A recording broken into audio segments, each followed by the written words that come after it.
Good morning, good afternoon, and good evening, whenever and where you. And welcome back to the Peter Plan as we return to the Holy Roman Empire under Kaiser Ottoman III. And once again, this is of course a post commentary as well. You can hear there's no sound of the game as well. I'm so sorry, that's because the headset broke and what have you not. But yeah, off camera we did, well, make sure that the entirety of Ireland is under the flag of the Holy Roman Empire, as they say so. But, well, why are we returning? Well, that's because of this little lady. This lady is doing elective monarchy. A civil war for elective monarchy. And I was like, what? Elective? And then I noticed that, well, Musalon, the former emperor of Musalon, made it so that, well, Byzantine is no more elective, but an inherent title. Okay, and then what was there? Oh, Irene. Wait, that sounds like a girl name. Yes, not this girl, however, because that's Barbara, but this girl. Because she's born in purple. It's a special rule in the Byzantine Empire. But yes, the one that was betrothed to our brother. But yes, as you can see there, she is in hiding, and it is now was betrothed, because hiding for some reason breaks betrothal. I do not know if Paradox knows this or did this on purpose. I do not know. But yes, this in hiding caused that betrothal to break. But we have our own boy. But as you can see, we also cannot arrange another betrothal because of the in hiding thing. But we have our own boy, as you momentarily saw a flash of. Yes, indeed, and I kind of want to now, seeing he broke off with my daughter, to marry my son here, Dietmar, who unfortunately is weak. I don't know why, because, well, the line with me and my wife, we may both be even Habsburg, but it's very far apart, but yes, he's weak. But the -5 fertility, well, I've shown you with a little bit of focuses, you can get enough fertility, certainly if he becomes lustful. -1 health, that is a big problem.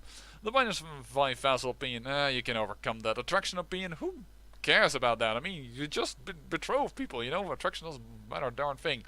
So I don't think this is too much of a problem. And despite the -1 marshal, I probably want to tell this boy, well, to get an education towards the military. Why do I want to do that? Well, I kind of want his health to be bumped up a little bit. And the military education allows you to do that. And, well, otherwise, if he dies... Oh, you see, jar info, I have a fertility of 115%. Because in the last episode we checked, and I have of course plus 50% thanks to Lustful, Groom and Air, and the Grey Eminence. So if we're going to get another child, it's certainly not going to be my problem. Fertility 115%.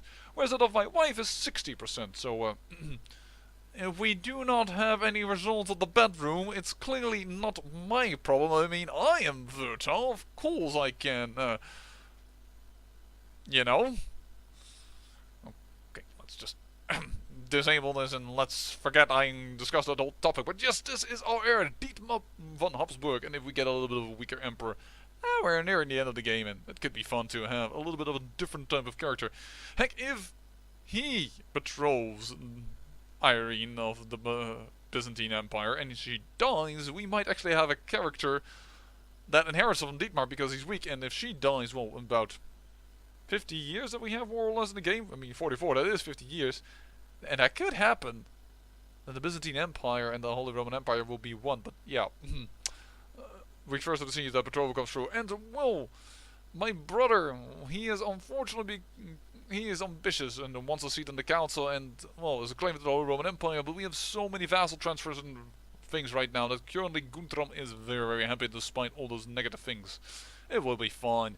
And now that he's King of Hungary, the King of Poland, my other brother, all of a sudden is no longer a powerful vassal. It's kind of a win or miss. But yes, we kind of want his daughter to be betrothed. But in the meantime, he has rejoined the defensive pact. But this lady, because she is of a temporary title, isn't. And as you know from the last episode, Croatia is now part of us. And thus we have de jure claims. And we will fight for that de jure claim on the Byzantine Empire. We are going to nibble at it, because if we do not inherit it in one way or another, if we can get that marriage at all, then at least this is the date, the starting date where we would say, oh, this was the beginning of the end for the Byzantine Empire. 24th of October 1394, Kaiser Adam III proclaimed war for the de jure claim on parts of Croatia on the Byzantine revolt. Yes, indeed. And on this... okay, whatever. I sometimes still get us pop-ups for things that are important, but... And she has 31,000 troops, so we should not be underwhelming of it. But yeah, the Emperor has 45,000 troops, so I don't think this elective monarchy is going to happen. Having said so, she has 21,000 troops up there and 11,000 troops for the Byzantine Empire. Now, fog of war could of course mean that the 30,000 are just right behind, but currently that is a bad engagement and they are walking right towards one another.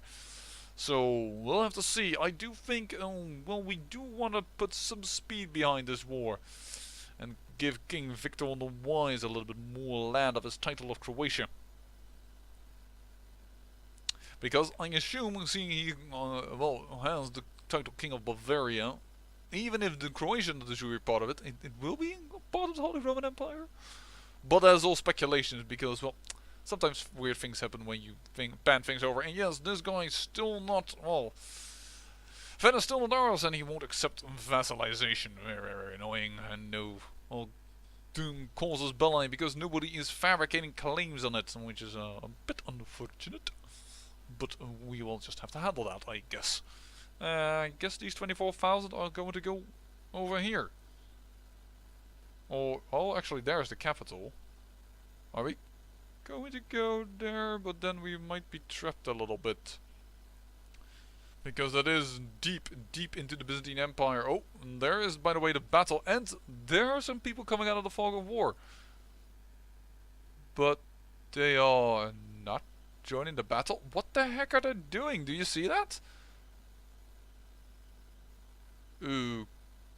Okay. 25,000 people not helping the 8,000. That's good for the revolt. Because if that 25,000 are not going to come and have a river crossing penalty to go through Galas or going across the major river, the Donau there. Okay. Well, we'll have to see. My wife here, by the way, is still... no? Wait a second. That's our revolt. I guess she already won. Alright, good. My wife is good. Even if we got a weak Dietmar. I mean, I really don't understand why that happened in weak, but sometimes random things happen. I mean, I am quick and she is no bad trait, so... well, we're just gonna roll with it, you know, we're not gonna do anything about it. By the way, off camera I chose Majesty to increase, not Tolerance, so, unfortunately, women, you're still not fully in power. My mistake, but I saw little use in having women in full power. I mean, women behind the wheel, they're just asking for trouble, you know, they will be having... I'm even gonna cut myself off here. Normally I finish the thought and then say I should have said, but now... because then is going to start a fling more from here to there. And well, everybody kind of knows that I joke a lot about that type of thing and actually mean quite the opposite. I'm a kind of a complicated person when it comes to that. Because if you don't know that about me, you might misinterpret a lot of things I'm saying. Which would be bad. Which would be really bad. But yeah, Hippolytos Mazulon, he joined again the defensive pact against us. Oh well, that's too late because we are nibbling at your empire. Whoa. And there we have our first little victory. I say we are going to siege this down fast because whichever... Oh, there is, by the way, right top corner, they're fighting. This is a close battle. This is why I said it was bad of the Byzantine Empire to go... Nope, they won. Alright, well. And they reinforced, so... The Byzantine Empire will win. Well, that puts us even more on a clock, because before she surrenders, we kind of want to have this war finished. Because... in old CK2 days, if you were attacking somebody that was doing a revolt, you could easily grab land. In fact, formerly you weren't even hostile to the one they were revolting to. Then they arranged it so they got a temporary title, and then you were hostile to both, so it was a little less easier. Otherwise, it was really easy, for instance, if a single county count revolted against his king, to just grab the county and be done with the war. And even at times, then if you arrived first for the siege with 500 men, his 5,000 would help. You would siege down, you would have all the things sieged down, and you would win your war. It was kind of silly. So temporary titles came good. This is, by the way, our Greek little line. That is a good thing. Then they made it so that with lands occupied by another, and this is then a third party. In this case, Byzantine revolt against the Byzantine. I am the third party, HRE. I have now occupied land. At a certain point, it was impossible for then a war to be ended. By even if the Byzantine had sieged up every other land, if one county was held by a third party, they couldn't peace out. Which was kind of ridiculous. And it caused, mainly among the AI, extreme problems because they just didn't understand, like, oh, I gotta, like, free this county? Hello, Guntram has gone into hiding! My lord, we have received news that King Guntram of Hungary has chosen to go into hiding in order to try to foil a plot against his life. A coward, it won't save him. Why would I say that? I'm not plotting against him. Okay, well, whatever. Anyways, then, however, they came with this new 99% rule, and you could only get by sieging 99% unless you won a major battle, which could mean that you would have 99% and then the overlord would get 100%, considering he was battling his revolt constantly.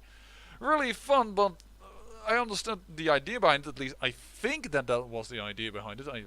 I have no contact line with Paradox, so I can't know. I'm not such a big gaming channel that Paradox says, hey, Peter Plan, ask your questions, and what have you not. But yeah, they did that, but then some funky issues happened that you were attacking in a normal, nice wall, and there wasn't a big enough army to get that 1% wall score, so you were eternally on 99%, and that was just freaking aggravating. Now it is so that you have a 99% wall score. And by the way, interesting thing here, this lady is Lollard. I once revoked this title, as you may remember, but unfortunately the Alba Racing, they are still Lollard. And this is, by the way, very cool. They're like the longest Baron line I've ever seen in CK2. Just about, or perhaps even the longest one, because most of the time they really tend to die out quick, and they only do marriages within the family. Perhaps that has been altered, but yeah. They altered it then that the 99% wall score, it will flip automatically to 100 after 5 years. And now it all seems in balance, but there was in between and also a time that in order to prevent the silly things with the 99% war and the one county, that people could actually surrender, and that one county that you sieged would then at least give them back to their overlord, which was also kind of ridiculous. But yeah, this, by the way, was the last lady to hold the Barony Lollard title, but I revoked it of her and I gave it to her husband, a Catholic, but he was unable to prevent his daughter of going Lollard, which is kind of funky as he was the overlord.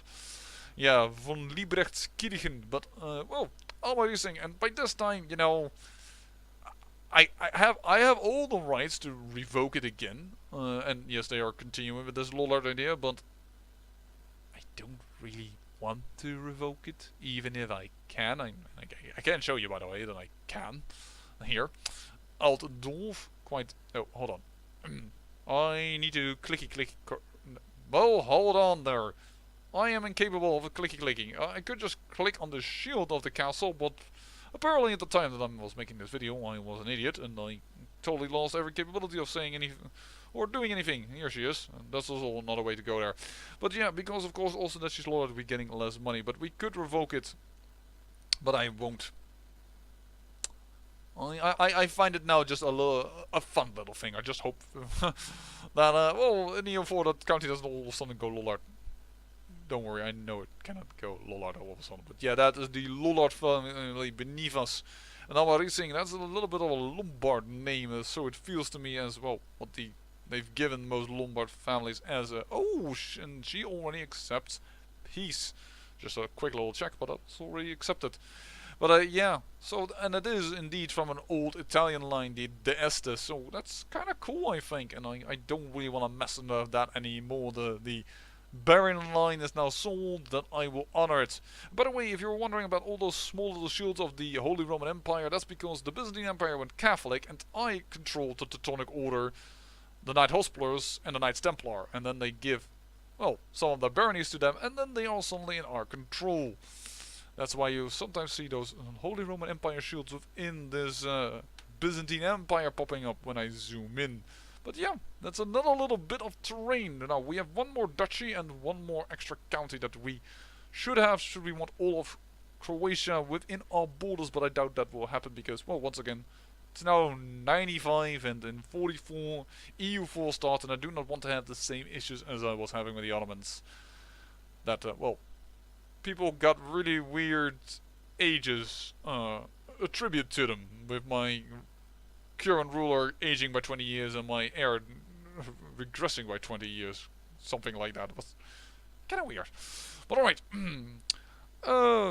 Well, now I'm wondering what will happen next. I don't think that she will... Oh, yeah, I can't declare war on her in order... Oh, I can't declare war, of course, because I have a truce, but I also can't really help the Emperor, and I don't really know if I want him to win now, I realize, because I'm not sure if he would accept another betrothal, and then elective would even be better for us, fighting for a claim later on, but this is a very, very small revolt. There's just Antonio, so it seems, against this dude, but yeah,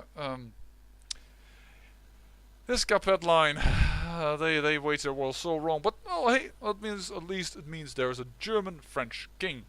And yeah, I don't know why they voted on him, but everybody beneath him has been totally happy. But perhaps it even is because the Capets attacked for his line, and then you have the vending versus foreigners, I think. I wonder if that is foreigners. And once again, everything is being incorporated because, well, they may fight among ourselves, but it's all within the Holy Roman Empire.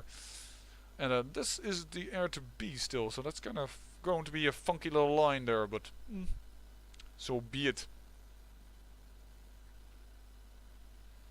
Lady, you are not going to win this. I don't know why you started this revolt. Well, you have 4,000 men, but the second Argentinian claim for whose claim? That was a duchess, right? Let me see here. The claimants for... Yeah, Duchess Juliana of Sardinia. She's French, and that's why she's attacking. Because the Lady of Santorini is also French, so that's kind of bad. And her husband is German, though, and their child? German. Ah, fine. Yep, being taught by a German. Absolutely fine, so it doesn't even really matter if she comes to the throne. German has permeated in too many regions here in France. It won't help. This man has become German. Or was already German when he got the throne. I don't really remember anymore. More, because he does come from a French line.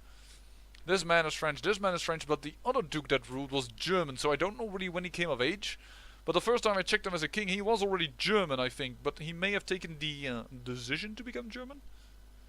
And I mean, but most of the time they don't really do that if their county hasn't changed. But then again, the county can't change it. Well, they are still French. But yeah, German is also, as you can see, permeating truly into France. The French culture is slowly making way for the German culture. As is here in Andalusia, as you can see, and German, and is also quite far widespread in Mauritia, pushing away the Berber culture. Well, it's fine. And my daughter here, you know what? Let's go for Consensus, because Consensus leads to diligent and temper. That's pretty good. And that's also good for stewardship, while as Curious and Fuzzy, strangely enough, Thrift doesn't really actually help for a stewardship-focused career. So, that's kind of funky, but that's true. So let's go for Consensus. And then for him, I will probably focus on military, I reckon, but I may decide that a little bit later. It's all about that weak, once again, well, rectifying that one health problem. And I, by the way, have gone for family focus. I actually have +1 health. I changed off carousing, and I am a dedicated carouser, and that can't go up anymore because I am already a game master. And that means I can't get the carouser trait or the hedonistic trait, which both can come from the carousing focus. So I have gone for diplomacy focus. Yes, that is 1 diplomacy less, but just another 25% fertility and +1 health. So all that fertility bonus, trust me, I am as fertile as can be, so I assume another bit of children are coming up, but unlike his grandfather who was strong, Dietmar isn't, and he died at 52, he died at 57 of illness, and he died at 62. I'm now just considering how old we become our line. That's 59. Natural death, I skipped by one. Oh, that's the wrong one. I skipped one emperor, I think, by accident. This guy, he died of depression at 66. Okay, that's not really a good count. This is 52. Okay, that's 62, and just of normal cause. So it's really weird that our father died so early as he did, at the age of 58. It's just and then taking into account that he's strong, died a natural death, 58. And, well, of course it's going towards the 60, but he was strong, so it kind of feels a little too early. Oh, hey, my brother Guntram is sick. But, yeah. That's why I was so surprised that he died in the last episode, or when I was recording that, and, well, I tried to capture that little feeling at the beginning, even despite the fact that it was a post-commentary, but, hello? Why are you over Wayne here? What happened here? Oh, I already know. Oh, this is awesome. This is the man that inherited everything. Now, his brother was supposedly to inherit that duchy of this lady, but she became part of the revolt. The revolt apparently doesn't have the laws high enough, so that things cannot be inherited outside of the lands, like the Byzantine Emperor had, because otherwise his younger brother would have gotten it. This man.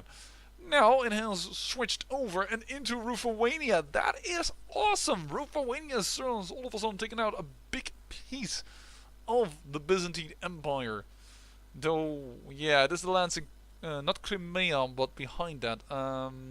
Alania, part of that is, and part of what I think is the outer end of Cumania, Itil.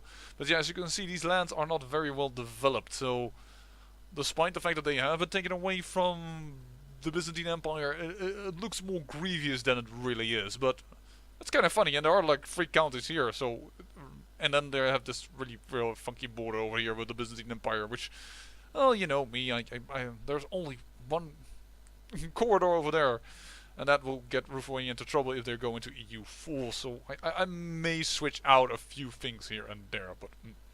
We'll have to see. And oh, Ilhan has made his border continuous. Very good. Mesopotamia, connected once again. And you are fighting the Duke of the Aegean Islands in the Second Aegean Holy War for Turkestan. Wait, what? This is Mesopotamia. Turkestan is not here. Turkestan is of the Seljuk. Over here, who are king of Afghanistan. But yeah, the Seljuk over there. That's Turkestan. Okay, this is really weird, and of course also kind of funky that this is actually the Sultanate of Afghanistan, who is over there, and then they have this land over here in Turkestan, which, whoa, the boy has like 5 wars, by the way. Yowza. Okay. Good luck. But yeah, oh man, this land, well, now the Byzantine Empire has more or less a sort of colony. Discontinued land, which are also partially in Asia and partially in Europe, because I think these mountains are the Ural Mountains. I'm kind of positive that are the Ural Mountains. Yeah. You know what? I think I know what we'll do for the next episode. Now that I see it and talking about continuous lands, actually Sweden here, they have a little piece in between that I kind of want to own. We'll consider that, but well. The most important thing, of course, in this episode was the whole thing that we nibbled out the Byzantine Empire. Man, I haven't been talking all this hours and I haven't been playing. That's kind of funky. Oh, I did that, eh? I just can't get over the fact that Ruthenia inherited all of this, and that piece of land in between is just really aggravating to me. OCD about neat borders. Oh, if you don't want to have any trouble with that, I would advise, for instance, going to Aruba. That a man who is very, very skilled in this game, who has absolutely no problem with getting border gore as long as it is good and efficient for gaining more power.